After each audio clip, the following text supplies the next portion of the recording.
Yun, dito naman tayo sa ating part time of today.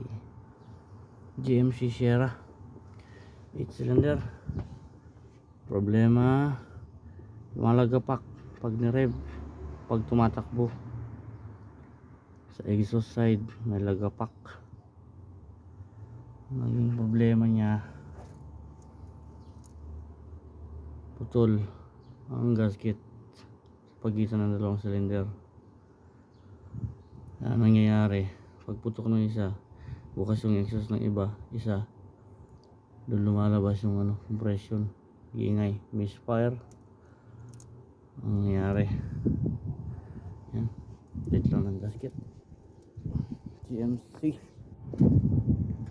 Sierra 2012.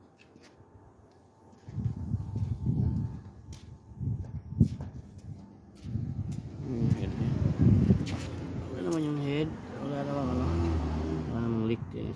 Yan. Yeah. Alright, yan ang project for today.